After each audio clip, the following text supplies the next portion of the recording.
Welcome, everyone. Welcome to today's episode. Now, today I have another amazing guest.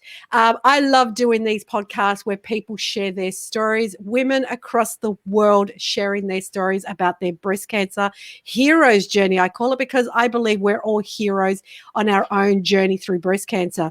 So, my guest today is Louise, who was diagnosed with breast cancer. Now, like me, she actually didn't feel a lump. She didn't feel anything unusual. She just went because, hey, let me just go and check make sure everything's good and, there's nothing there.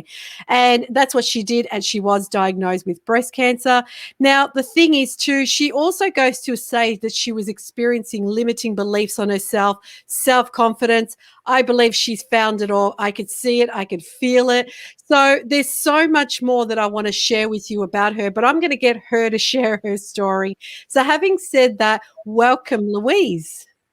Thank you ever so much, Grace, for inviting me today. It's lovely to meet you and to share my story with you, which is, what I like to do to help other women see the signs. And it's interesting that you say that you didn't find a lump either. So yes, it's very rare that people don't find a lump and then get diagnosed. So yes, it's 4 years ago now, which is hard to believe that it's that long ago since I was diagnosed. And what I found was I noticed a discharge from my left breast on the pajama tops I wore to bed. And it was like a dry wet mark in the morning, which was a little bizarre.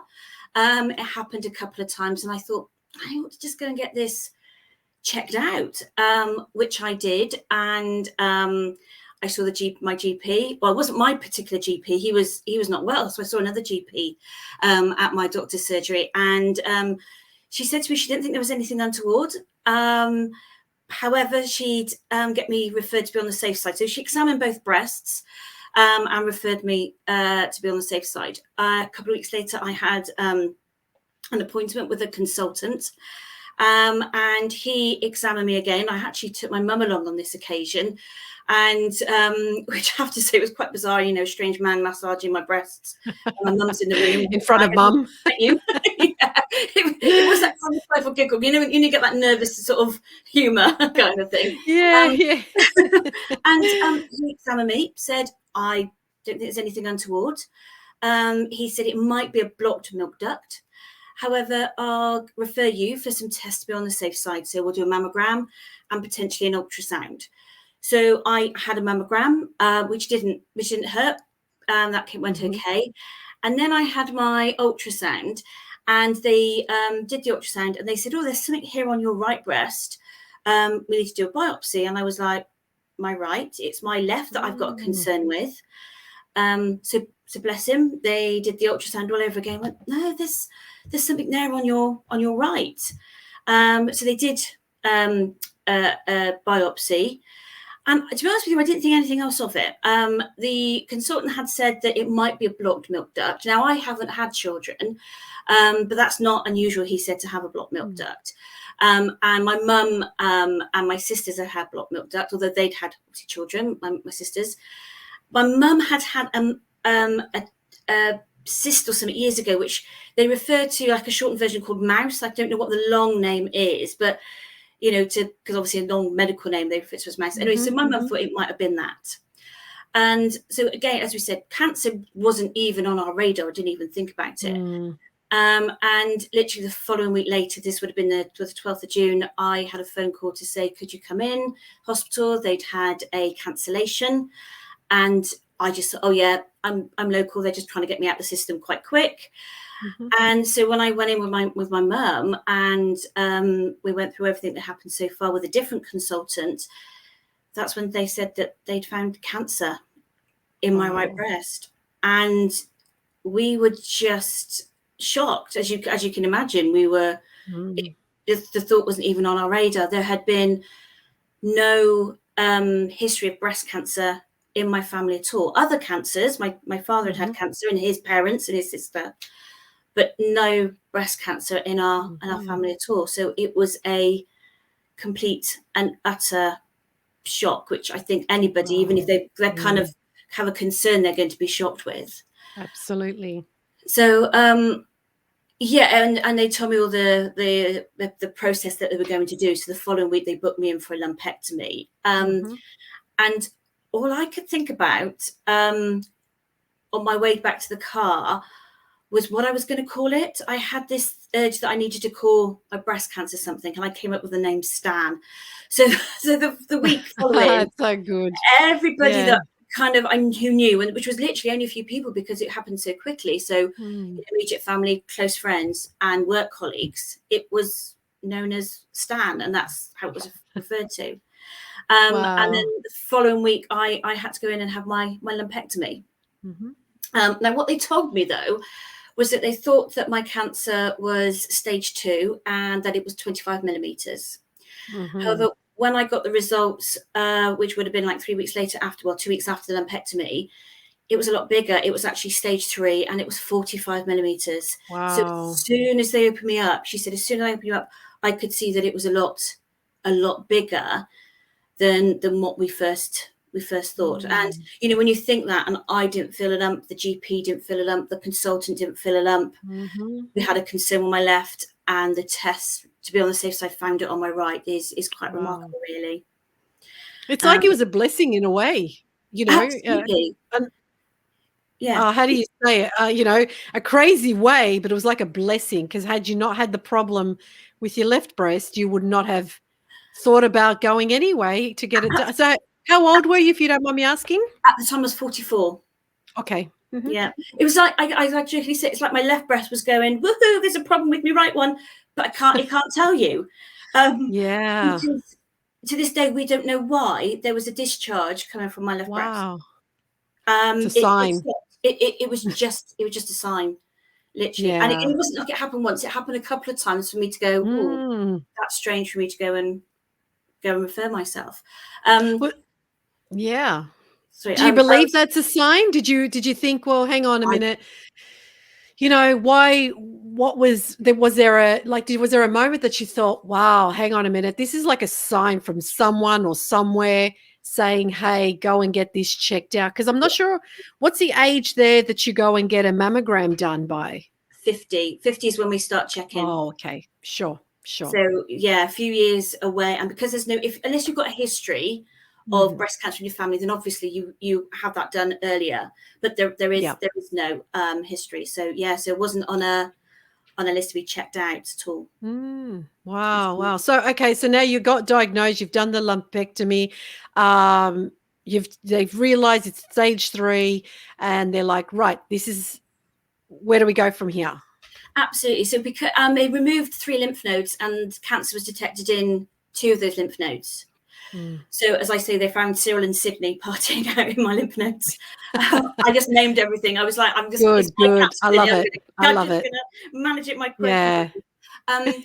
And yeah, so that meant instead of just going down the radiotherapy route, it was to go down the chemo route. And to be honest with you, I didn't even think about any other route or anything else. Is that what they say we do? That's what we do. So literally to the day of me having my lumpectomy is when I had my first chemo. And so I had gone in and had my PICC line put in, and in my arm, and then obviously started on my first chemo. So that was like exactly a month later. And to be honest with you, that went okay, apart from a couple of hours after my first chemo where I was really, really sick. It was a hot day, and I remember I'd been asleep and I was staying with my parents because we thought that was the best thing to do than me being on my own at home. And I remember just going out and sitting in the garden and then going, I just need to be sick. And I was really sick. But apart from that, following day, I was feeling totally fine, which was good. Wow. And then so you're on your route. So how many chemo sessions did you have booked up for yourself or had to do? There was 6 in total, 6 chemo sessions. Then I would have radiotherapy afterwards, and the chemos would be every 3 weeks. Okay. So that was the plan. So I love how you said, for Louise's body cancer wasn't dramatic enough. there was an unexpected twist. Let us know what that twist was. Yeah, so I'll kind of let you a bit of the story leading up to it. So about a week after my first chemo, I started getting stomach aches. And it felt a little bit like trapped wind to start off with. And I don't eat mushrooms very well. And I thought, I was trying to wrap my brain, had I eaten mushrooms and stuff? But I hadn't, and it carried on. And so the Sunday, I was not feeling particularly good, decided not to go to my parents for Sunday lunch. In England, Sunday lunch is a big thing. It's a big roast, whatever the weather. Nice. And so I decided that was a little bit too heavy, and I stayed at home. And after mid-afternoon, my body kind of went into a bit of what I would call spasm. It's a bit hard to describe. So I'd come down from the bathroom because my TV channel had changed. I'd been asleep and I was about to watch a film, and all of a sudden my body kind of just started going shaking. And I was like, this is really bizarre. And so I called my parents. I tried to call my neighbours because obviously on my own, they'd gone out. So I called my mum and dad and said, I think you need to come and collect me. I think I need to go to hospital. Couldn't explain why. And of course, this is where other people kind of, they go, no, you don't know your pain threshold. You haven't been through this before. You don't know what it is. And I carried on like this with this stomach ache for over a week. And so this would have been the 7th of August we are then. And I was traveling to work. I was over an hour and a quarter of way before I had to go to work. Just 20 minutes of my journey, I went, I've got to go home. I've got to go and see my GP. I can't wait 24 hours to go and see my oncologist. I'm going home and I'm seeing my GP. I can't live with this stomach ache for any longer. Saw my GP and she said, your CT scans have come back clear. So whilst I had this stomach ache, I had to have a CT scan. I had to drink a whole big, over a pint of this white liquid to have the CT scan. So I'm doing this while my, in pain in my stomach. And she said, if you'd come to me just this, I thought it was appendicitis. I admitted you straight to hospital. So I was admitted to hospital.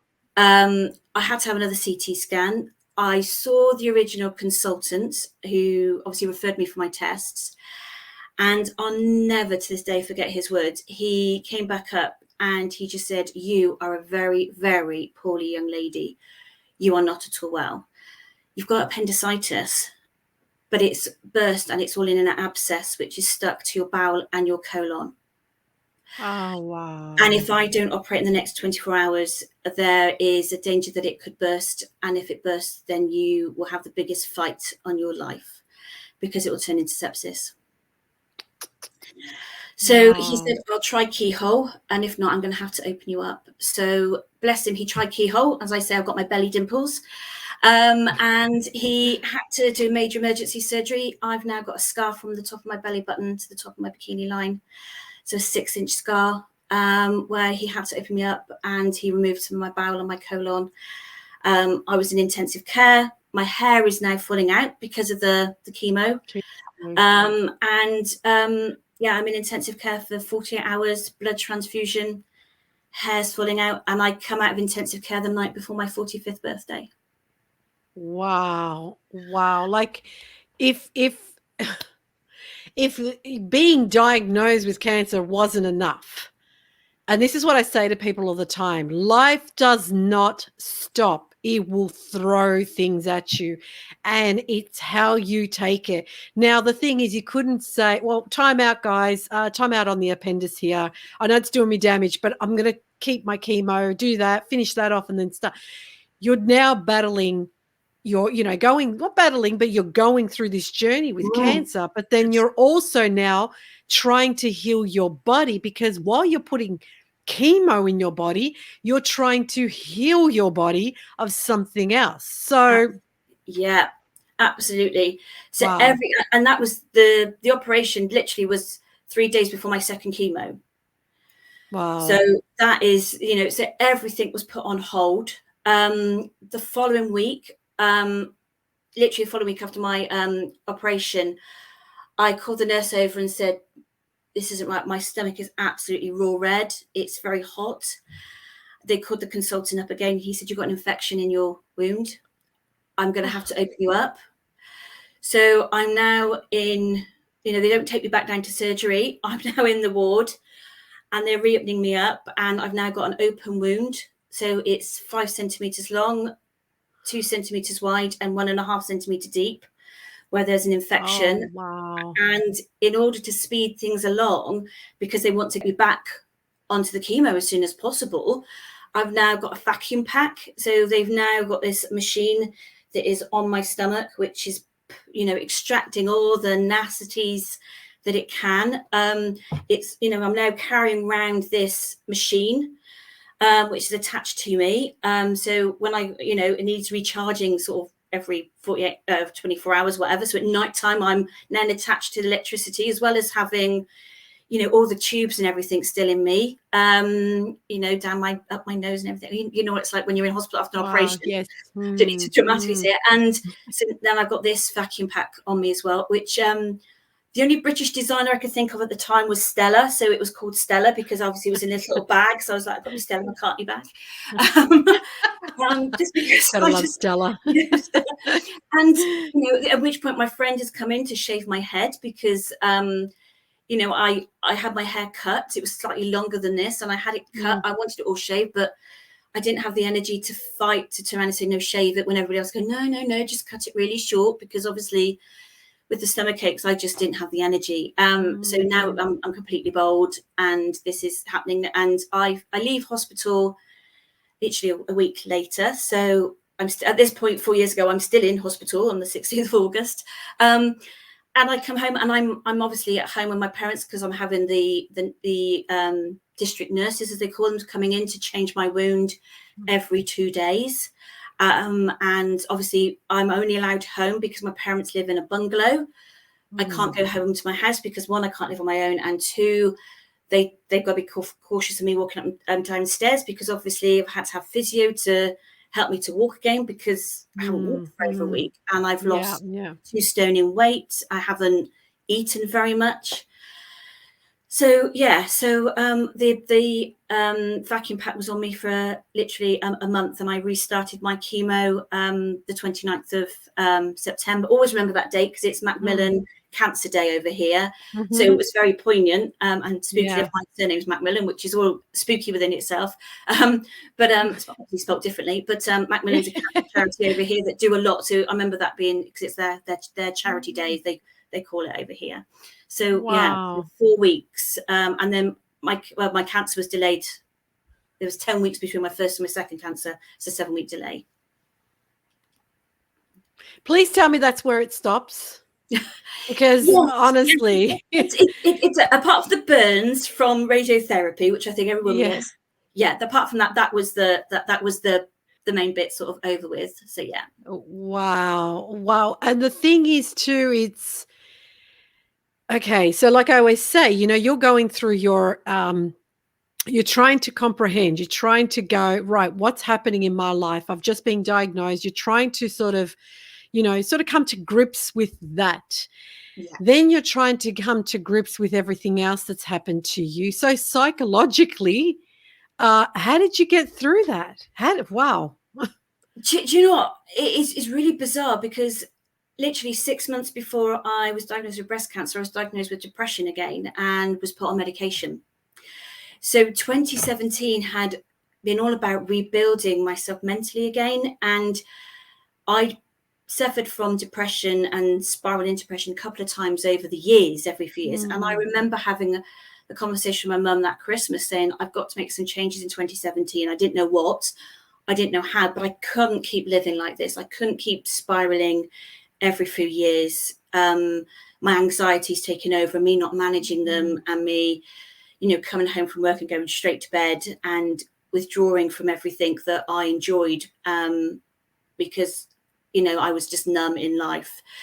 And to go through this was a little bit hard. I found this inner strength and belief in myself. It was like a wake-up call to go, this is not going to say, I'm going to put it bluntly, this is not going to kill me. I'm not going to die from cancer. This is, I haven't stopped living yet. This was like a big wake-up call to say, life is too short. And I did do this big thing of, I'm never going to let my anxieties get to me. I'm never going to, suffer with depression again after going through this. And that was a big thing to say, because actually that's easier to say than done, because I've got 20 odd years of self-loathing to get through. But it's how I manage it. And I think the biggest thing for me was nobody could tell me how to deal with this. Everything else you go through in life, everybody had their opinion. Everybody had their comments of, you shouldn't do this, you shouldn't do that. And, oh, you've got a quirky sense of humor, you're not that funny. Or, guys are really not going to be interested in you, Louise, because you're blonde and you're big boob. They're not going to take you seriously. And all this negative stuff that, people can say you can ignore it. But when it's constantly by those who are supposed to love you unconditionally, it takes over your mind. And I had this thing of, no one's going to tell me how to deal with my cancer, because this is my journey. Nobody's had cancer, or my dad's had cancer, but nobody's had chemo that have been really close to me. I've known sort of friends through hobbies and work colleagues, but nobody really close. And I decided that I wasn't going to wear the wig that I bought, and I wasn't going to wear the scarves I bought. I was going to be bold. I suppose I got used to seeing myself bold in hospital. And I had this day where we went back into hospital towards the end of August, and to see the consultant, to see how my wound was doing, to see, whether it was okay to now come off the machine and how long I needed to heal longer before we could start back on the chemo. And we stood outside, and because it's summer holidays, so there's lots of children around. And my mum says to me, I think you ought to start wearing your wig. And I'm like, why? She said, well, the children are staring at you. And I'm like, the children are going to stare at me anyway, because we're outside a hospital. They're going to, a child is inquisitive. Anybody that stood outside a hospital, they're going to go, why are you here? That's what children do. And I thought, no. And so I decided that I wasn't going to go without a wig. Now, I was someone that would change 6 times to go for coffee with the girls who've been my friends since I was 17. Or I would cancel a night out 3 days beforehand, because I'd be panicking because I wouldn't know what to wear and what would I say. And it was just easier to stop my panicking by refusing to go out. That now I was going to go out with my friends for coffee. I was going to walk down the high street or even along the seafront, because I'm living in a seaside town, bold. And that was a really big thing for me. And nobody got hurt. Nobody got upset. Well, they didn't tell me they got upset. Nobody, by me being me and managing it my way. And that was the biggest wake-up call for me. And also, because I was going through this, I think everybody kind of goes, oh, we better not say anything horrible or anything to Louise, because she's going through cancer. So I could be my quirky self. If it was pouring down with rain, I'd be like, oh, it's raining outside and my hair's going to get wet. And I'm completely bold. And people are looking at me going, do I laugh? And I'm like, just laugh, because it's funny, And it was just that whole thing like, oh, my name's it was like, it's okay. And it's my quirky sense of humor. And it was that thing of, it's okay to be me. And I'm going to be me now. And so that for me was just a big wake up call. It was empowering. Yeah. Wow. First of all, I applaud you. I applaud you because, like you said, anxiety and depression is debilitating, to a lot of people. And, and my husband, prior to becoming a life coach, and that's why he became a life coach, he also went through, a lot of depression and anxiety. So I know. So first of all, let me applaud you how far you've come. Because the thing is, like you said, sometimes in life, I believe that life, universe, whatever you want to call it, coincidences, whatever you believe in or don't believe in. But I think sometimes life, what it does is it rattles your cage. And it's like you're not listening. You have so much potential and you're not listening. You are loved who you are. You are special who you are. You're not listening. Yeah. So I'm going to give you something to make you sit up and listen. And in your case, fair enough. It could have just stopped at one thing. It didn't have to keep going. Absolutely. Absolutely.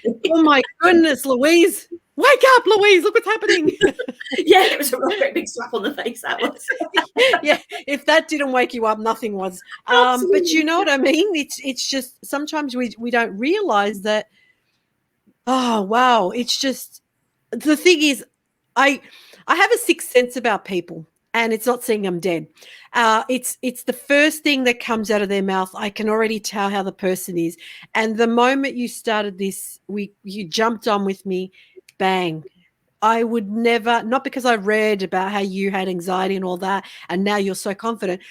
You are confident. I felt it the moment you opened up your this StreamYard, bang, it just confidence. So that's what I mean. And I really applaud you for that, because you could have gone the opposite way. You could have allowed the cancer, allowed the other traumas that happen to actually even dive even more. And like you said, instead, there's always people around you, like you said, the ones that's supposed to love you and for who you are, and they're the ones that criticize you the most. And it's like, Absolutely. dude, you're supposed to be the one that doesn't, but life then makes you step back, have a look, and go, right, that's not going to happen anymore. And it's not because they do it in a malicious way. They just do it because we allow them to do it. Absolutely. Yeah, we don't set our boundaries and we don't pick them up on it. And it's always that thing of, your mum will say, stop arguing, stop bickering, and those kind of things. And, and it's that kind of thing of, sometimes you just want to say, hang on a minute, you're not so perfect yourself. And actually, we're all learning as we go along. We're all different. And, I think, as I said before, I'm not a mum, but I know my mum will say, how does she have 3 daughters and they could be completely and utterly different when, they're all her and my dad, we're not half sisters. I think we're all actually full sisters, and we are completely and utterly different. And we've all been brought up, well, she would say the same way. Yeah. Because you've got that different, what's the word? Levels in the hierarchy of children. I'm a middle child. Yes, same. My older sister's the first one to set the scene. My little sister is the baby, and I'm the one that's going, hello, I'm still here. In the middle child thing. Remember me, I'm still Absolutely. Here. Yeah. You're the first to do anything, and you're not the last to do anything. And and they always say the middle child is the more, but I'm the one. I was the peacemaker. So you're not. They stereotype all these different levels of, where you are in the sibling order, and it's not true. Yeah, everyone's different, and it's remembering that. So, yeah. But that's what it is, because like I'm a middle child. I come from a family of 4 girls. So wow. So the thing is too, it's like in life we all get raised a certain way, because the parents do what they could with the best things they know, with the tools that they have. And I always say that, right or wrong, we probably couldn't have standed our, you're a horrible mom and you're a horrible dad. And it's because we're just not applying their rules and regulations, but it's what they learned. Yeah.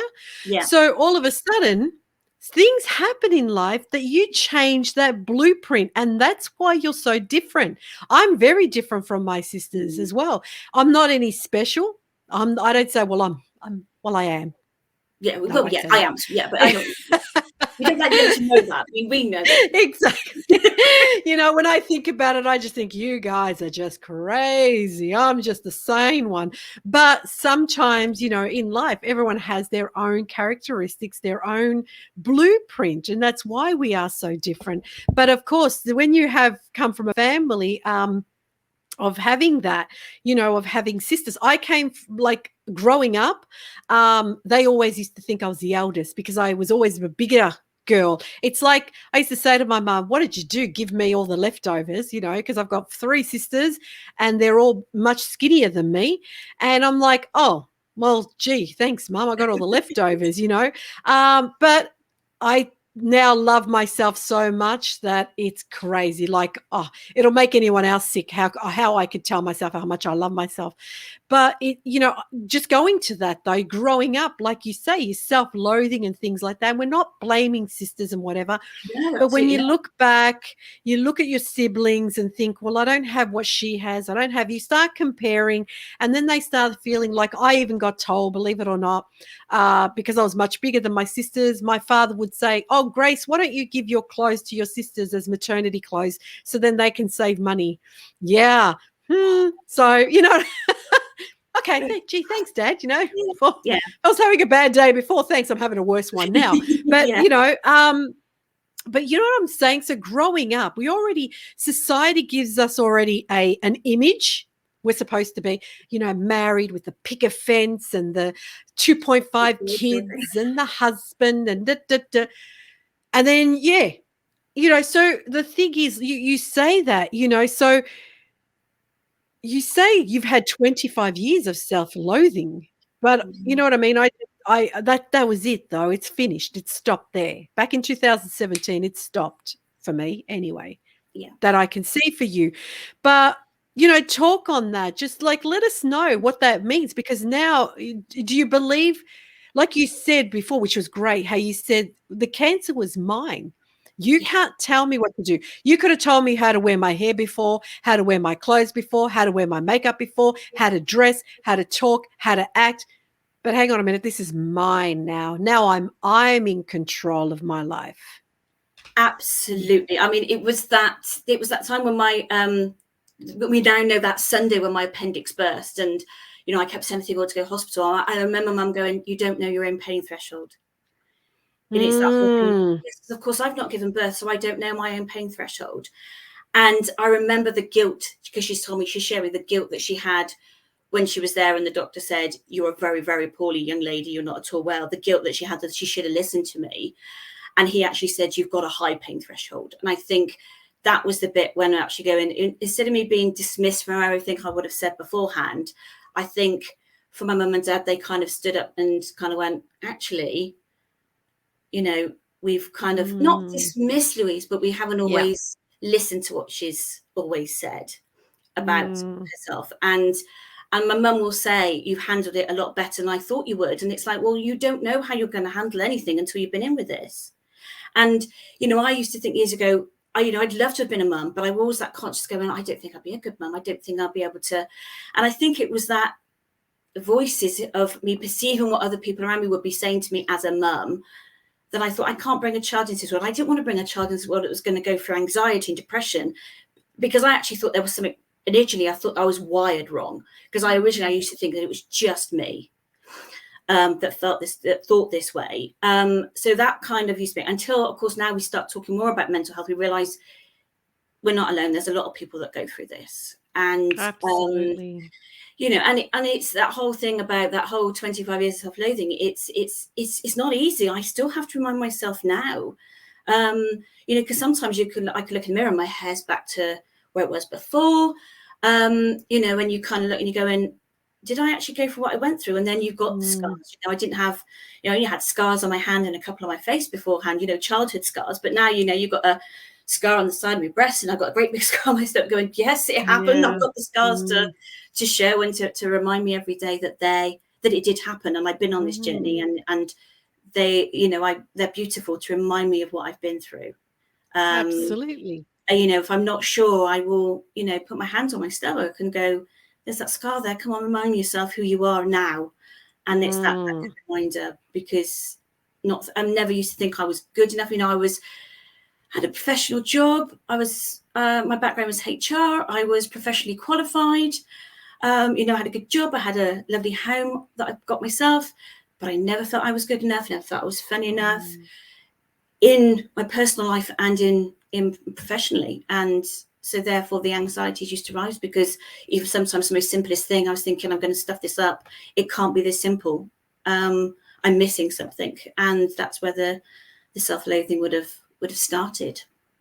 Oh, wow. And that's just like you said, it's just crazy how, there's so many people out there who believe that, they're just conditioned to believe that because I haven't had otherwise. And we're not sitting here going, well, guys, I think you need to get breast cancer or any type of cancer to wake up. No. Hopefully wake up earlier, but realize that you are special. You are special. But I can say it 1,000,000 times to you. I could say it 2,000,000 times to you. But if you don't feel it yourself. Absolutely. Yeah. You're absolutely right. Because everybody could keep saying it to you, but you've got to believe it yourself. And I, I say exactly the same as you did. I don't want anybody to go for the cancer or any journey that, been on. But at the same time, I don't want anybody to lose the number of years in their life that I've lost. And Yes. I remember putting it on LinkedIn a little while ago saying, I don't want people to lose the number of years. And someone said, you haven't lost the years, you've learned from them. And I replied to him and said, yeah, but I could have learned a lot quicker than what I did do. Yeah, but some of us learn quicker and some of us don't, you know. You need this big slap across the face and a kick up the arse to turn around and say, whoa, look at yourself. So, yeah, and that's why I'm now, you know, as we can see on my Instagram page is living life more fully. And that's not about jumping out of an airplane and, you know, Absolutely. doing the, you know, the Chinese walking the Chinese wall or the Inca Trail or something. This is about living life more fully each and every day, because you are you and you matter and you are important. And that's the same as you. I just want people to know that they can be them. It's okay to be them. And, you know, it's hard, but to try and manage those negative inner voices, you know, the cretin that I call them, or cretitina I call mine, to shut them up. And to bring yourself out and going, it's okay to be my quirky self. And if people love me, they love me. And if they don't love me, they don't love me. And it's that Marmite, you love or hate me kind of scenario. And yeah. Wow, because that's so true. Because, you know, there's a book called Taming Your Gremlin, because that's what it is. It's that chatter, that's chitty chatter. And I always say to people, you have to, you know, when you go through cancer as well, you have to make sure you put this in line with this, because at the moment you've got your mind is running that way and your body and your soul wants to run this way, and it's not working together, you know. And you have to learn how to, and it takes, you know, I'm not just sitting here going, I'm an expert. I always say to people, I am still learning. I'm still a student. Yeah. And it's remembering that when we think, sometimes we were saying earlier on about parenting and stuff, they only learn on the job. Correct. On the way. Well, and we don't realize that until we're older. You know, it's that, you know, we kind of, I've come to my late 40s now, I'm 50 next year, and I'm going, I'm still learning. And I'm reminding that to everybody else, is that you never stop learning. And you're only in your 20s once. You don't know what it's like to be in your 30s. You only know when you are there. And we're so worried about living in the future or living in the past. Just live right now and go, do you know what? Today I'm going to do that. And that's easy. That's plenty enough to do. And it's okay. Yeah. Well, the thing is, you know, you say that so just it's said so well, because it's true. You got to live in the now. The thing is, we don't know what's going to happen today, tomorrow. So why not live the fullest right now? And a lot of people get to this situation, but we also tell a lot of women, you know, have just been diagnosed, it's okay. You know, like you named it, Stan. I used to carry I would say to mine was on my left side. I used to say, it's like carrying a little handbag. Guess what? We're going. Yeah. You know, and I say it all the time too. If you break your arm, you don't go, oh, okay, let me just disconnect the arm and leave it at home. No. You just readjust what you're doing and you move forward. Go through that storm. Absolutely. Go forward. Move forward. And the thing is, I think, you know, the words courage and strength and all that, again, they're words, but you got to really feel it in your body and in your soul. And when you do that, you realize you have the strength and the courage that I haven't had to experience. You know what I mean? I'm not saying, like you said, you're not saying, oh, would I, wouldn't I? We have doubts about ourselves until us humans, we're resilient. We got a lot more than we give ourselves credit for. Absolutely. You know, what we've been through, you know, and you realize how well your body repairs itself. Correct.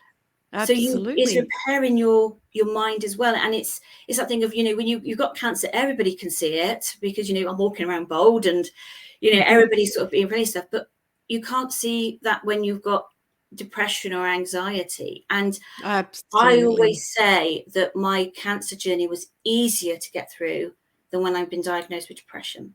Wow. And the reason being is that you're diagnosed and there is a plan. You know, we're going to do the lumpectomy, and if it's just contained where it is, we'll go down the radiotherapy, and then you'll have Herceptin injections. And if it's in your lymph nodes, then we'll have to go down the chemo route, and then you'll have the radiotherapy and the Herceptin injections, and then this is what's going to happen. But when you go and see your doctor and you're trying to sort of explain things that are going on in your head that you can't even understand yourself, and they go, you're going to have medication, but they don't know how long it's going to last. They don't know the side effects, because each one of us is different. And with cancer, each one of us have different side effects, but there's a lot more people have gone through it that they know, and they're told what happens. Absolutely. So do you know what I mean? And you've got all this support. Mm-hmm. You have the Macmillan nurses over here, which support you, and they're there. I mean, even now, I had a concern at the beginning of the year. I don't go back through my GP. I phone the Macmillan nurses, and within a couple of days, I'm back in seeing a consultant. 4 years later, whereas when you're talking about your mental health and trying to get that sorted, it's how do you explain it and how long is it going to last, because nobody knows, and you've got to work on it yourself. And nobody can see it. You break your arm, people can see you break your arm. Correct. It's different. Correct. And the thing is too, what you're talking about is something that's mentally, it's here, and something that's physical. Yes. Totally different things, because like we said, it's a broken arm, or whether it's a broken leg or whatever, you got to heal it. Like you said, you have a plan of attack. This is what we're going to start doing. This is the test. This is what we found. This is what we have to test for. This is what we're going to do. This is what we're going to keep checking. When it comes to the mind, it's really, really hard. Just like you said, nobody knows. It's a silent, how do you say, it's a silent, I don't want to call it a trauma in the bad way, but it's something that you're going through. Absolutely. That it's affecting you. It's affecting you. It's affecting you when you open your eyes, when you go to sleep. It's affecting you always. And I think I really, really appreciate you bringing this up, because, I always talk about people, how the mind is just, can over control everything. It can take over. And I always talk about how I went through fear for 2 years. I lived in fear more than I lived in cancer. And it's like, well, where does the fear come from? Well, of course, the mind. Yeah. It comes from here. It's not a physical thing of fear. You feel the physical, because that's the same with anxiety and depression, because what happens is there's a smell, there's a sound, there's a taste. Yes. It brings up the emotion. It starts to ruffle, and then the mind starts blah. And then you go, oh, well, it knows more than me. It knows more than me. And it just starts running wild. And it's learning, like you said, you might go through those moments, but you can see it coming. Yeah. And you go, oh, I recognize you. Like my husband always uses the analogy of like seeing a movie. You see a scary movie. The first time you're going to jolt, you're going to get scared. The second time you get jolted again, because it might scare you. But by the third, fourth, fifth, sixth, 10th, 100th time, when the boogeyman or the man or whoever it is going to come around the corner. Because what you've done is now when it's coming. Yeah, here he comes. And then he's going to do this. And then she's going to scream like this and da-da-da-da. You know what I mean? But until you can get to that point, you're going to jolt every 5 seconds. You're going to be in fight or flight. Yes, absolutely. Fight or flight. Yeah. And it's being aware. You've got to be aware of it. Yes. I would say there's been times in the past when I knew, as you quite say, I know what's going to happen. So you manage it and you work towards it. But sometimes you're not conscious, and it's being conscious all the time about what's going on to manage it the best way. Wow. See, and that's what I mean. I really, I really applaud you for talking about this, because it is hard, but I believe this is my belief, my hallucination is that you needed to go through the cancer so you could heal yourself of this depression. And like we're saying, we're not telling people, God forbid, you got anxiety and depression, hey, get a bit of cancer in your life. We're not advertising that. Absolutely not. For me, it was that wake-up call, and it was me having that determination to manage it my way. And I think sometimes, I've met other people, even my nan. If I think back to my nan when she was diagnosed with cancer, it was, oh, woe me, why me? Really sort of negative about it. And I decided on that I wasn't going to join any cancer groups, because I didn't want that negative. I wanted to manage it my way. And and every day I got up, it didn't matter how bad I was feeling for the rest of the chemo. I made things of every day I was going to get out of bed. Every day I was going to get washed and dressed. I may have then just gone and sat on the settee for the rest of it, but this was my minimum things I was going to do when it was at its worst. And it was that whole thing about, I'm just going to manage it the best way I can. And that's where I thought, if I can manage this, then I can manage anything, really. And it's just learning those things that I've got to do. And sometimes it's about being kind to ourselves. Oh my goodness. Yes. Yes. Yeah. Absolutely. Like I said, it took me 47 years to love myself. I was always putting others first. I was always, Mm. oh, whatever you want. What my husband wanted to do this. Yes, I'm here. I'm backing you up. You do what you want to do. You do you. Yes, Yeah. and I'm here to support you. So, and then I was never. It's not that I felt. I mean, always felt like I was never good enough because I grew up with a family of 3 girls who were all, very skinny and that. So I had self-doubt, self-esteem issues, things like Mm. that. I then grew up in a family where both parents, even though they were stuck at the hip, and I mean stuck at the hip, they were still very jealous of one another. So I learned that, I can't trust a man because he's going to do something behind my back and da da da da. So it was all these self-esteem issues. And it wasn't until, finally, my husband, he would always encourage me. Always, go do what you want, love to do what you love to do, go do it, go do it, go do it. And I'm like, no, you go. But at the same time, I was resenting him because Yeah. I wasn't doing it. I was angry because I wasn't living it. I was Yeah. disappointed because I wasn't feeling it.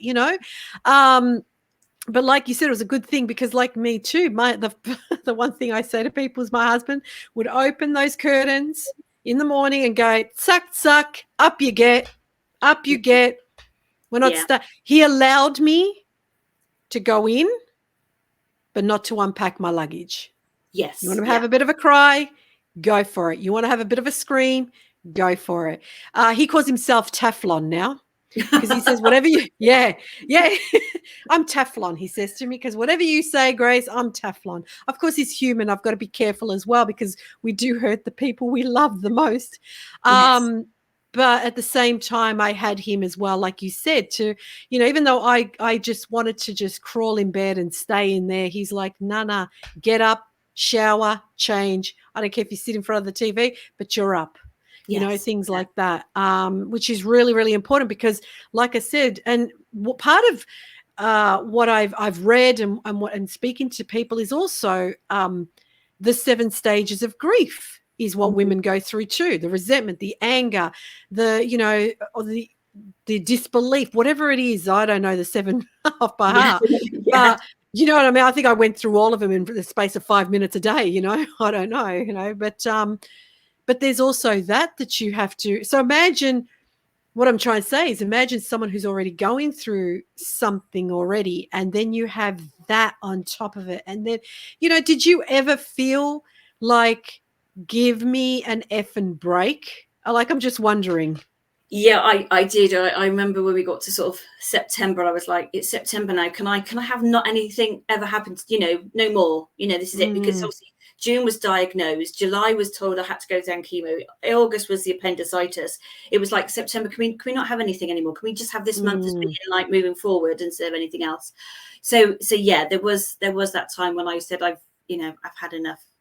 Had enough going wrong now. I've kind of Yeah, I'm over it. Like, I'm over just, give me a break.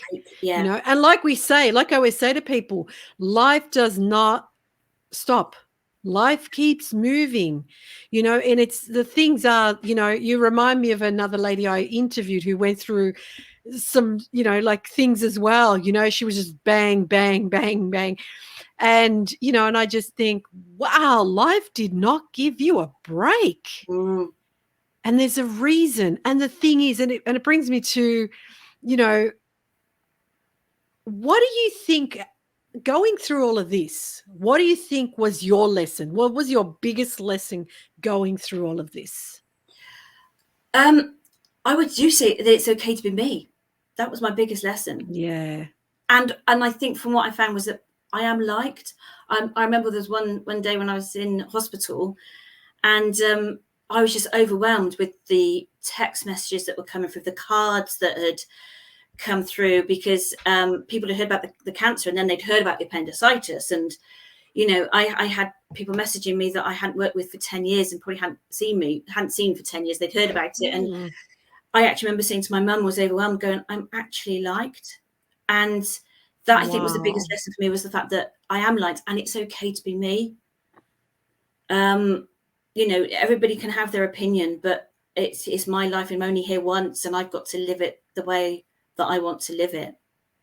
Yeah. And that was, I think, Wow. the biggest lesson. And also, and I think also it's the thing of, you know, we can be confined to what society says we should be or shouldn't be, or what people of our opinions are. But actually, who is to say that that's what everybody should be living? You know, the amount of times I was sort of diminished because, you know, well, you're not a mum, you've not got married, what would you know? And you know, it's now I fight back and going, well, you're not been single in your 40s and not without a child, so what do you know? You can't turn around and say to me how I should be living because you've not been, you know, not been a mum or not been married in your 40s. So do you know what I mean? So while you're kind of saying to me, absolutely, you know, I don't know about life, well, neither do you, because you only see it from your world.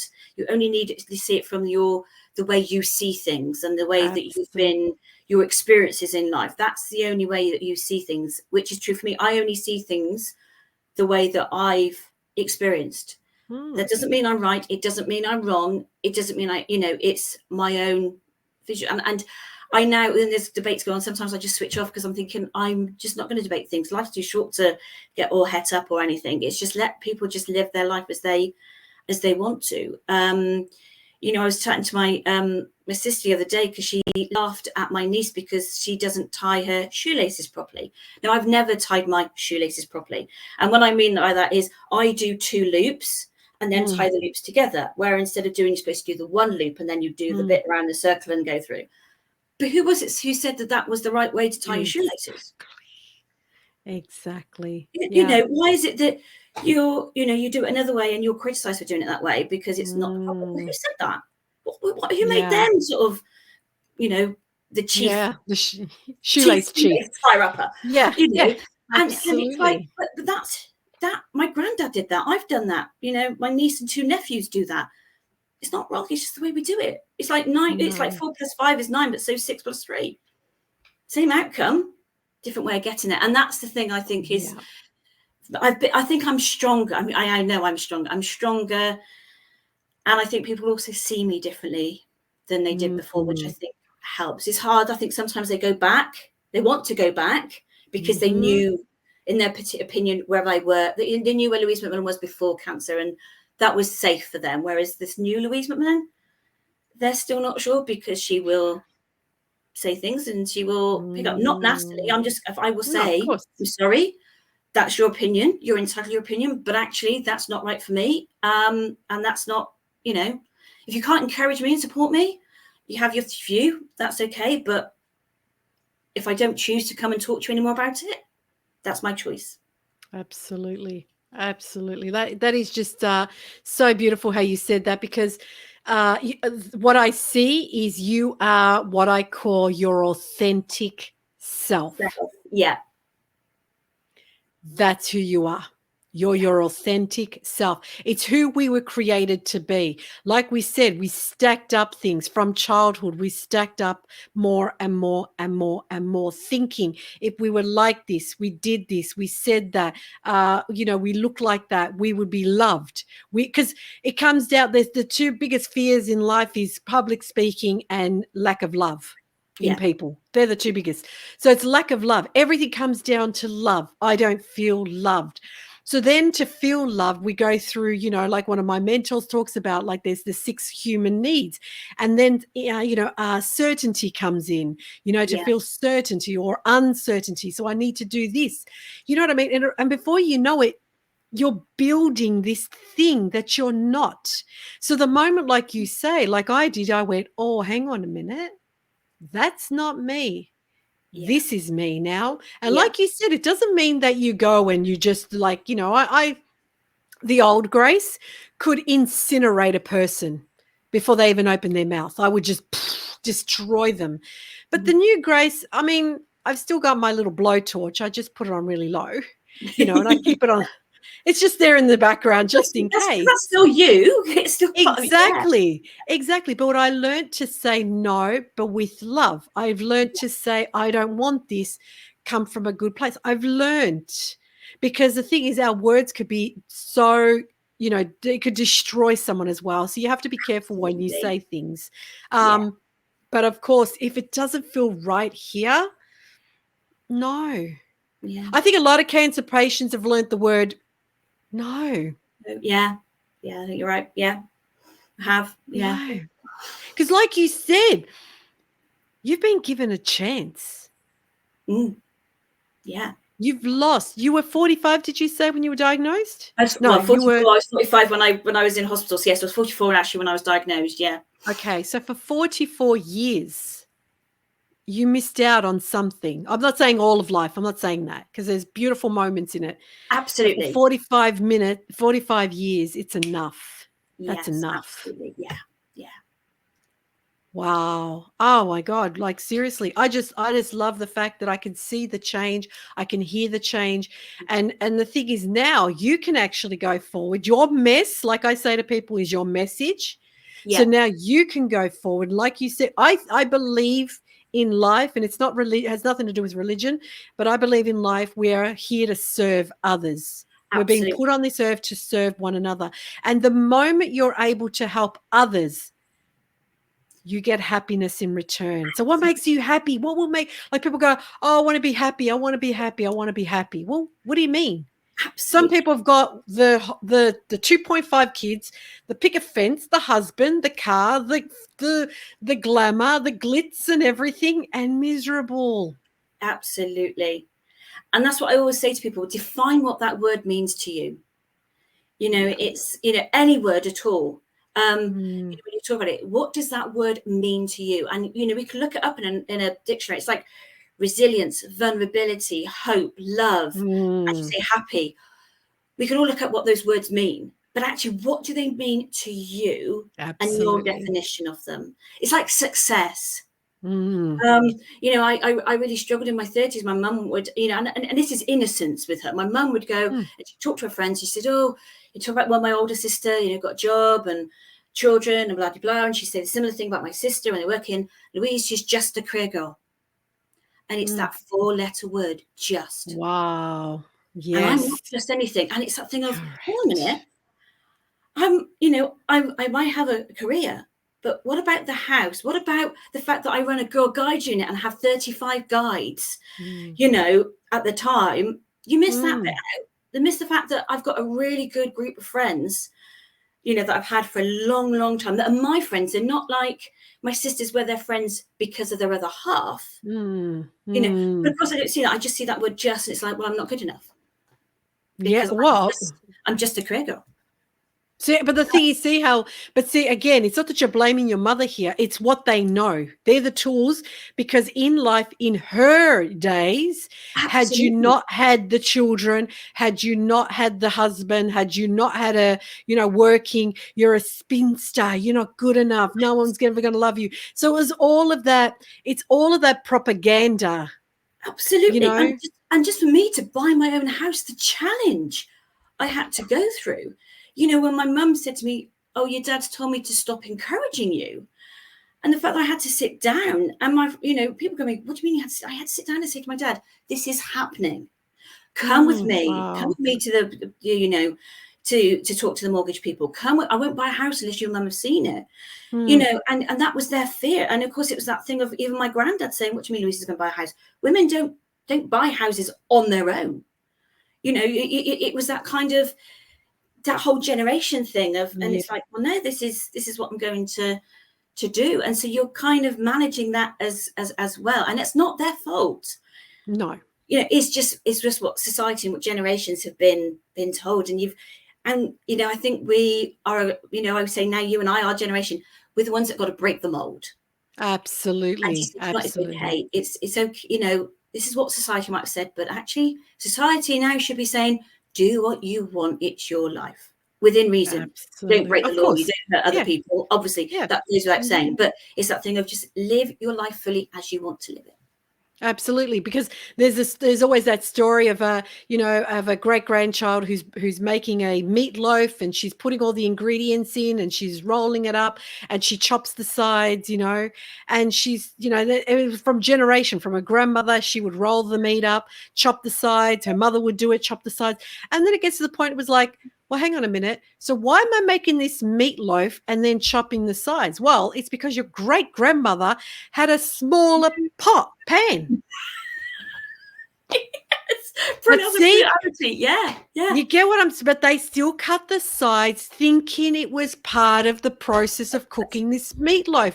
No, it wasn't. Your great grandmother didn't have a 90 centimeter, whatever it's called now, massive, chef kitchen. Yes. She had a stove that probably allowed her to do 20 centimeters. Yeah, absolutely. But you cut it down. So they would measure it 20 centimeters, have to cut down the side. Why? It's because, you know what you're saying? It's just because it was. So we're not blaming our ancestors. We've learned so much from our ancestors. They give us so much knowledge. They give us so much wisdom. And the thing is, but it's just because it's what they did with what they had. I've got a 20 centimeter pan. Yeah. I can't cook a loaf this big because it ain't going to fit. Yeah. So, you know what I mean? But like you said, standing up and saying, hey, I'm not just, I am. Absolutely. And I am part of everything. Yeah. I am everything. Yeah. Yeah. And it's standing up for things. I had someone, it must have been about a year ago, and they turned and said, are you ever going to stop talking about this cancer journey and stuff? And I was like, you celebrate your child's birthday? I'm going to celebrate Stan's birthday. Yes. You may not be giving me 18 plus years of, enjoyment. He gave some scientists about, I don't know, probably 18 minutes of enjoyment while they shoved it around a Petri dish. But I'm going to celebrate. I grew that. I gave birth to that. I may not have had a, C-section. I had a lumpectomy. But do you know what I mean? It's that thing of, yes, this is part of me. And this is who's made me now. Absolutely. It's never going to go away. I used to say, this is the lesson that Stan taught me. Yeah. But unfortunately with us anyway, it's with us. It's with us. When I say it's with us, whether it's every 6 months, whether it's every 12 months, guess what's going to happen? For the rest of our lives, we have to go and see our surgeons, our doctors, whoever it is, our team, and say, right, check me out. So it's not going away. So you might as well have it and name it. I never let it define me, but I never hated it. No. I never hated it. Yeah. I gave it so much love. It was like, when you get a child where you squish it and they're like, Mommy, get this crazy woman away from me. That's what I did. I squished my cancer so much with so much love. Yeah. I gave myself more love, but I gave it love because I was like, you know what? You are teaching me. You are a teacher. I saw it as a teacher. Yes, definitely. Thank you. I do not thank you for coming and showing your ugly head, but I thank you for coming and showing your ugly head, because had you not, I probably would have been divorced by now, because my husband and I were going through a crazy relationship just before, so things like that. But, I probably would have been doing something I don't like doing. I probably would have been living somewhere I don't want to do. I would, I never traveled the world on my own. And, I went prior. It was funny prior. I just said my husband was already on a spiritual journey. He's doing it all. And I said, I'm going on my own. I mean, I went with my sister, but it was the first time I had ever gone away without him. You know what I mean? And that was the start of something that I didn't know. Yeah. Going back to not seeing it, not feeling it. My mother was diagnosed with breast cancer. And because she was a fourth member of the family, her mother, her sister, and the niece of another sister. We're not in bracket 1 or bracket 2. Right. So because my mum passed away with cancer, but hers was due to uterus. I keep saying it, and I'm sorry to my listeners and my viewers, because I keep saying, I don't know which one she died of, whether it was uterus cancer or the cervical cancer. I'm going to find out. Once and for all. But her breast cancer was secondary. Right. We were putting on a recall list, a recall. But you probably think, well, geez, Grace, you were lucky. Yes, I was. But I was diagnosed in 2018. And when I saw my second surgeon for a second opinion, after I went through all the lumpectomy and all of the stuff and everything I did, she said to me, I don't understand, Grace, why you didn't get operated when you first got diagnosed. And I said, what? I was diagnosed in September. And I came and saw you because I did other things. I did a holistic path. I went overseas and did holistic. So I took I took my time because I wasn't in a dangerous position. So I did that because I wasn't. So, like, disclaimer, I don't tell people, hey, take off a couple of months. And if you're in a position where you can, great. If you're in a position where you cannot, think twice. I was in a position where telling my surgeons, I'm going to take a break. I'm going to go and check this thing out, see if I can do something holistically. And I said to her, well, I got diagnosed in late August or early September, and you operated me in December. She said, no, Grace, this was in you in 2016. And I thought, what? And she was like, yes. And I thought, wow. So sometimes what I'm trying to say is I wonder for me whether my journey was changing me. Like you said, you had a knock on the door. Hey, there's something on the left side that keeps leaking here. Do something about it. Yeah. I wonder if that was my knock on the door. Start changing your life, Grace. Start changing your life, Grace. Things aren't serving you anymore. Start doing things. And I'm not realizing why, the ball's rolling differently to yours, because obviously you had something physical. But what I'm trying to say is sometimes life just really starts to play with us. But, so having said all of this, is there anything you regret going forward, or is there anything you wish you knew? I mean, we talked about the anxiety and depression, and like you said, had you been able to heal that earlier, but had you been able to heal that earlier, and I know how much it's, incriminating a person, but you wouldn't be here where I am with me today. You wouldn't be where you are today. Absolutely. And I find that as a blessing, because you're an amazing woman, and I've enjoyed, talking to you, but you know what I mean? There's a reason why you didn't. So was there anything now going back you think, if only I did, or anything you might regret? I think there's a thing sometimes you go, and if I, been true to myself and been authentic and said, this is me, years ago, maybe I would have, met and been confident to meet that man and to have that family. And it's something now that I know will never, I might meet the man. It's just the whole thing of having my own children will never happen now. Unless I adopt, kind of thing, but having my own will never happen. However, I am kind of thinking, I think if I look back where I was, I probably would have been with somebody. I wouldn't have been me. I probably would have been a bit more conscious. I probably would have said, oh yeah, we'll do this. And I would have been too much of a people pleaser, and, the one that kind of didn't want to rock the apple cart. Sometimes there's a danger of me still not wanting to upset the apple cart.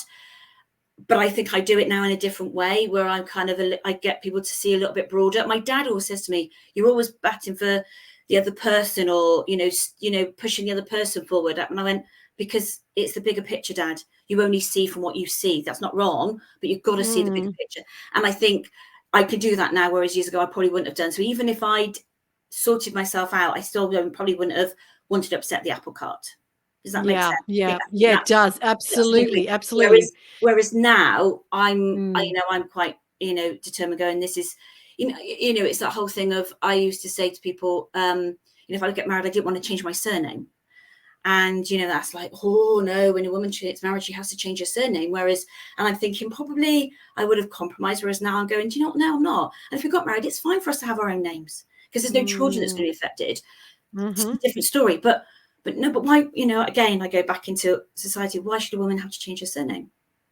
But then I can get on my own soapbox of, why does a woman have to change her title?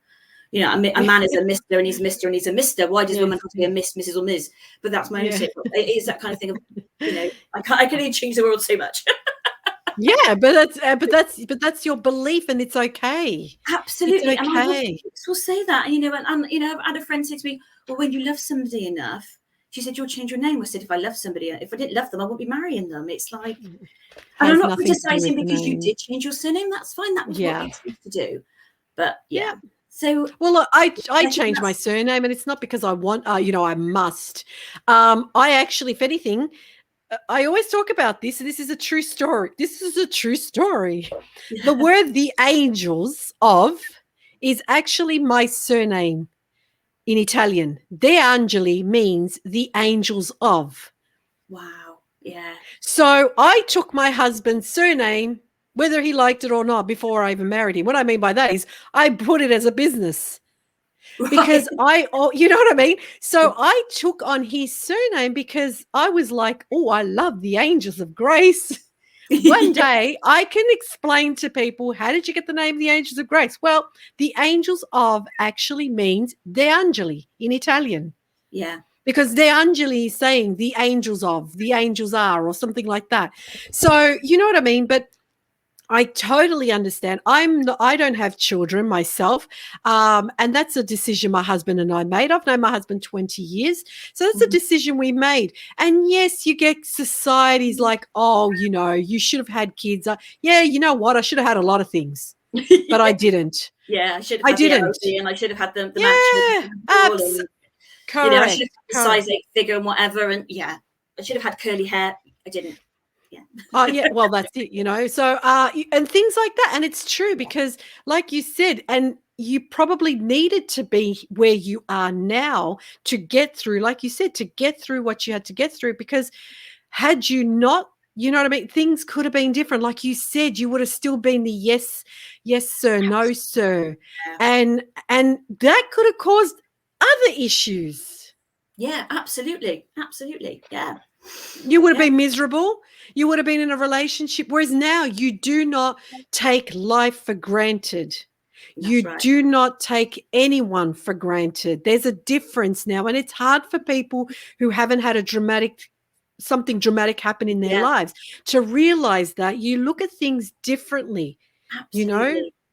Absolutely. And it's, you think, there are friends that I've had that were really supportive through cancer, and now we are not as close as we were because the relationship no longer serves. It doesn't mean we broke, Correct. we haven't fallen out, it's not like we're friends. It's just the fact that Absolutely. we've just now grown apart again. And Mm, that's mhm. okay. We're Yes. on different, as I always put it to a book, we're either on different chapters of a book, we could be on a different novel of the book, version Absolutely. of the book. Sometimes we'll be on the same page, but it doesn't matter. It's we're all on our own different journeys and our own different pages of the book of our own lives, and that's okay. If things don't serve us anymore, then let's find out what serves us. And it could be something that could be there serving us for a little while, Mm. and then we all go off, and it's no hard feelings or anything. It's just, and then we'll come back because right now in our life we need it, and it's okay to do that. We overthink Yeah. things and overanalyze it, and going, do you know what? It's okay. Yeah, yeah. And I always say to people when I got diagnosed, I detoxed a lot of stuff. I detoxed my home. I detoxed my community. I detoxed my friends and family. Yeah. I detoxed myself. But what I mean by that is I sent everyone that I was, like you said, they're no longer serving me. They're no longer around. And that's okay. Like my dream team, when I think of my dream, because I put together a dream team when I got diagnosed, my husband said, I need you to put a dream team together of the 5 closest people that you can trust. Not my doctors or GPs or anything, just the 5 people. And including him and I, we were 7. And I reached out to these people on a text message and said, I need you guys at my house at this time because I've just been told I've got breast cancer. And they showed up and they were there.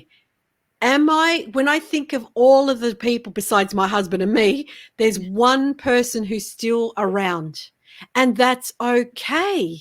Yeah, Because they were the people I needed going through that part of my journey. And it's okay. Like absolutely. you Yeah. said, you need people for a season or a reason, and it's Yeah, okay. absolutely. Absolutely. And there's a lot of people who tell me who've gone through breast cancer go, wow, the people that I thought were going to be around really disappointed me, and they weren't. And the ones that I least expected are the ones that were around. Yeah, absolutely. Yeah. Yeah. Yeah. And it's crazy because, it's like that, like Oprah says, everyone wants to jump, be in the limousine with you, but no one wants to ride the bus with you. And I thought that is so true because the thing too, someone liked Grace before, but someone doesn't like Grace now because Grace is very straightforward. I've always been straightforward. But like I said before, I was more straightforward and with with a blowtorch full blown, yeah. Yeah. So I'm the first one to admit it, but and there were people in my lives who liked that or who thought that was, yeah, good. Or I pushed a lot of people away because they're like, this chick's going to burn me to the ground. And now they've come around, and that's okay too. Because when you start feeling good about yourself, don't worry what anyone else thinks. I always say that. Do I care? I mean, you probably can see me big. I don't know if you got me on a 12-inch monitor or a 1,200-inch monitor, but I have grey hair and I don't care. I have got lockdown COVID hairstyle because we're locked down. I can't get to a hairdresser. I do not care. Yeah. This is me. Yeah. This is me. I'm good with me. I'm good with me. When I'm not good with me, you'll know about it because then I get upset with myself. But other than that, I'm good with me, And I always say to people, be your authentic self. Do what you always wanted to do. Yeah. Be who you always wanted to be. Absolutely. Yeah. So now, having said that, what about, like you say, how do you manage your expectations and set boundaries? I thought that was a really good question. Yeah, I mean, so for me, it's just trying to understand where someone's coming from and just how does that fit in with my life? It's if that doesn't, the boundaries are, I've set my boundaries of this is what I will probably accept and tolerate into in a certain sort of words, and it's like if that's not feeling right now, it's like, well, I'm not gonna be anything. I'm just gonna go, do you know what, actually this is my boundary now, this is the mark, you don't step over it, and I'm not going to be horrible about it, but it's just like I'm just going to move on. Managing expectations is just reminding people that's where those expectations are coming from, asking the questions sometimes, and how does that serve them in their own purpose, and go, but that's your expectations, that's not mine, and managing that. And it's sometimes it comes naturally to me now, but sometimes it's when you're trying to explain it to somebody else. It's a bit like the phone calls, when my mum sends a message to my nephews and they don't answer straight away, I said, but that's your expectation that they're going to respond straight away. Yeah, and we shouldn't expect that. So we don't get upset. It's a bit like when someone doesn't send you a birthday card or something or other, or follow up with something. It's like, is that my expectation of them? And is that right, that expectation of them? Because is that's my interpretation of that person. If somebody else did that, would I be as unhappy because my expectation is you do that? No. So therefore, that's my expectation of that particular person. It's kind of confusing how to explain it, but sometimes you've got to ask yourself that question. If someone does something and you're upset, is that because of them or your expectation of them? Yeah. Yeah. And it's just it's when you're talking about it, it sounds complicated without putting names to it. Yeah. You're talking to a friend, you're going, well, if I don't know, Stan did that, using my cancer, Stan did that, and I'm upset because of that. But if Cyril had done it, who was my other cancer, would I get upset because they had it? If it's a no for them, then why is it I'm upset with that for them? That's me. That's my own expectations there of my perception of that person. And then it's knowing your boundaries. And it's my own boundaries are things like, people say to me, you're running your own business, it's got to be 24/7. And it's like, no, 8 o'clock, I stop. My phone goes off. I don't use my phone. And the only people that can make a phone call to me after 9 o'clock on my mobile are his immediate family. Everybody else is on silent. That's my boundary. If you come and you want something from me, well, you can phone the landline. I'll answer. If unless it's urgent, you've got to phone the landline. I might check it, but if I don't, that's my boundary saying that, this is my time now. This is me switching off from technology because this is what I need for me. It's those kinds of things. If friends are wanting to go to, I don't know, some cheesy weekend we have a thing called Butlins, and they do some cheesy 80s weekend, and I'm not going to go. No, if it was a 1940s weekend, then maybe. But I'm not going to go because it doesn't fit in with me. And I used to feel guilty or overanalyze because I said no, and now it's like, no, that's fine because it doesn't fit in with me. That's my kind of boundary. I know now where I'm not going to do stuff because it doesn't. I'm not going to be happy doing with it, and it's okay for me to say no, and I'm not going to justify it anymore. Yeah, that is so good. That is just so profound because that's also the thing is the word expectation, expecting. So it's like you said, it's like that reciprocity. It's like, oh, if I get that from that person, I get the reaction, or if I do that for that person, I get the reaction I want. Oh, it didn't happen how I wanted it. That's not fair. You know what I mean? That's what it is. It's expecting we say in our hallucination, we use that term all the time. In my hallucination, because it's a matter of saying, like, instead of me saying, well, what I'm trying to tell you, is this is what I expect from you. But like a lot of people, because the old you would have jumped hoops, Yeah. then they're like, oh, well, you used to jump hoops. Now you don't. Well, you know what? I wasn't as open to my soul, to myself as I am now.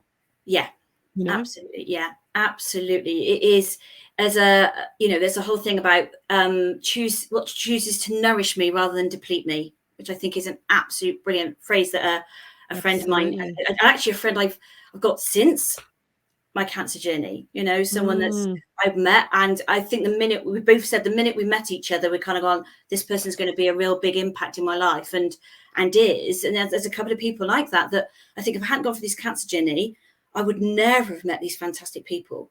Yeah. And Yeah. they speak my language. And when I say that, Mm. it's that thing of, it's okay to be me. If this doesn't Yes. nourish me, if it's going to deplete me, I'm not going to do it. And there's a great quote. I'm just going to lean backwards because I'm going to actually, because it's on my jaw and I always forget it, and I should remember. Yeah. It's supposed to remind me every day, which is, Yeah. don't be a duck, be an eagle. A duck Oh, quacks and complains, whereas an eagle soar across the crowd.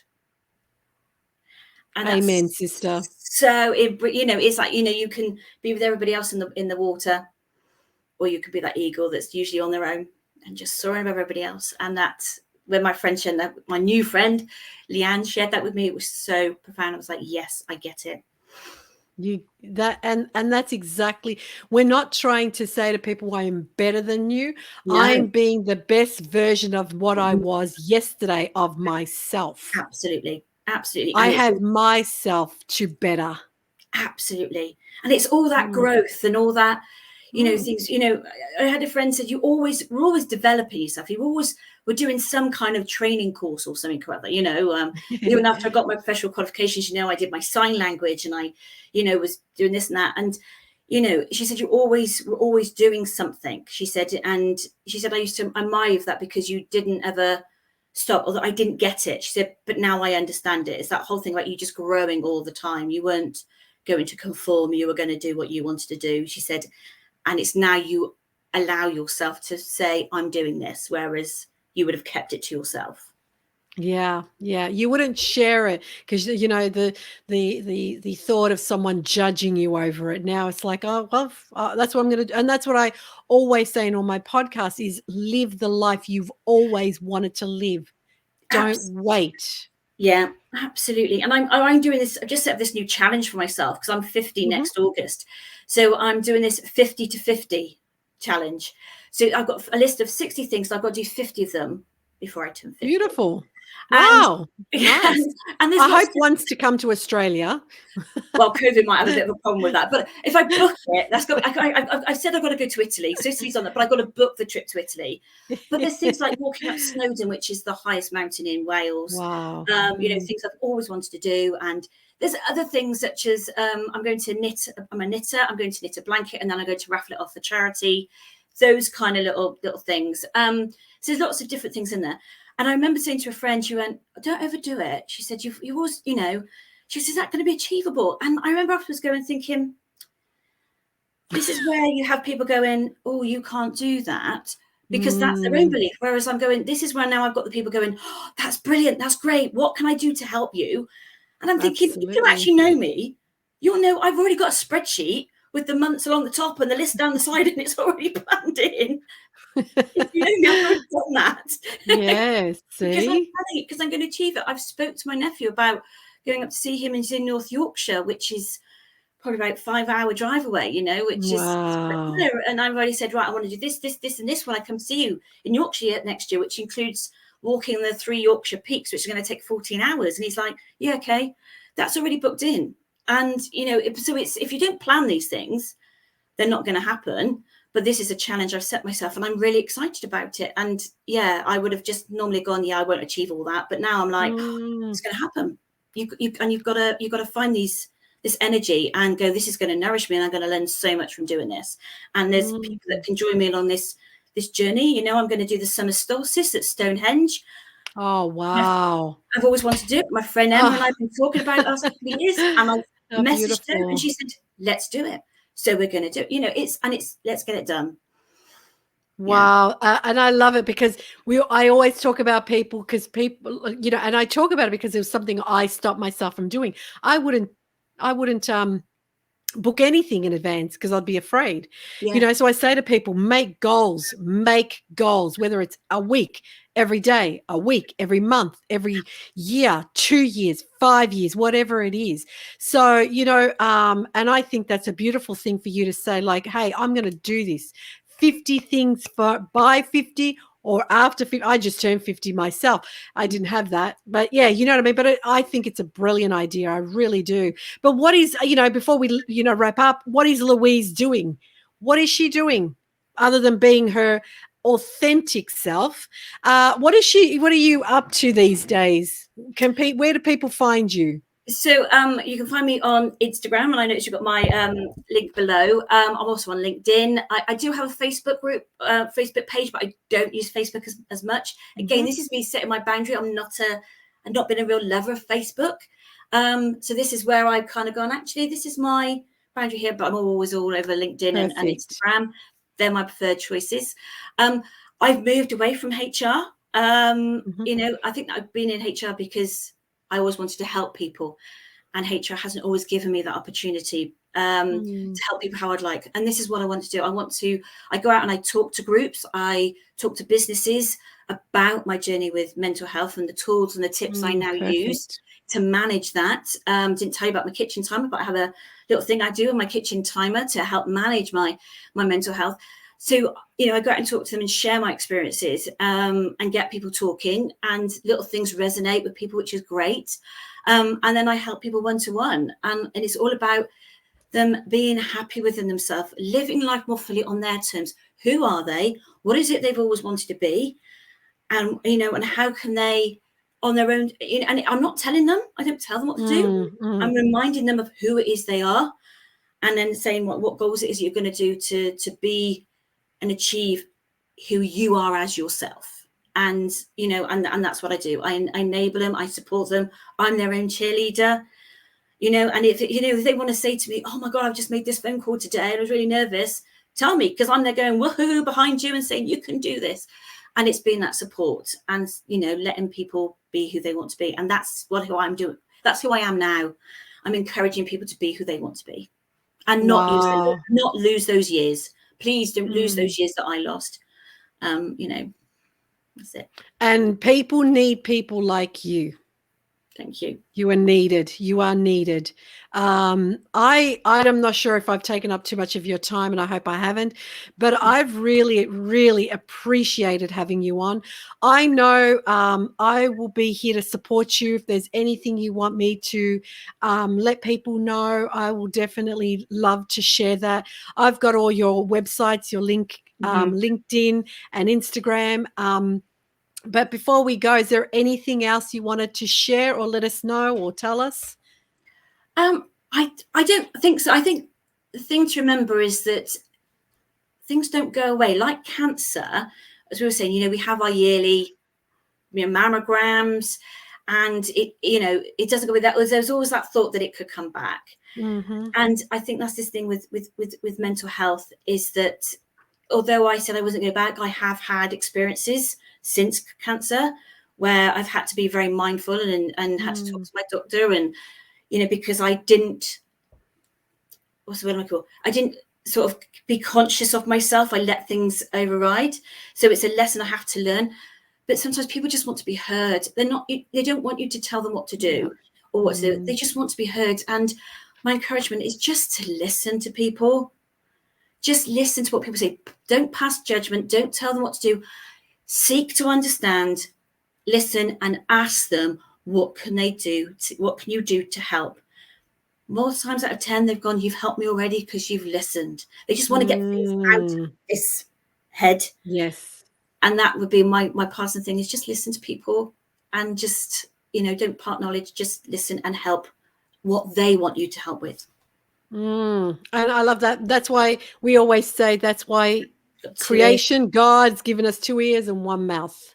Absolutely. You know what I mean? So I really, really enjoyed today's podcast, and I thank you for sharing your story. It's just amazing. As I said to you before, I can really feel your authenticity. I can see it. I can feel it, the courage and the wisdom and the strength you have. And I wish you so much wellness and goodness. And I'm sure we'll touch base, and I can't wait to have you on my podcast again one day. Thank you, Race. It's been lovely to meet you, and thank you so much for inviting me to talk to you. And it's like having a kindred spirit. We are so on the same wavelength, and I feel now I've got a friend in Australia. So yes, I can't wait. We will catch up again, most definitely. It's been lovely talking to you. Thank you so much for inviting me along and helping me share my story to help everybody else. That's all I want to do, is just help someone in some way. And you will. I can feel it. I can see it. And, and the thing is, if you're going to do 51 things, just in case you want to do 51, make sure you put Australia on there as well. So having said that, yes, or just take one of the other ones off. Yeah. So having said that, I thank you again, and I really appreciate your time. And thanks everyone for listening in. Hope you guys enjoyed today's episode. And like always, I wish you so much love and light.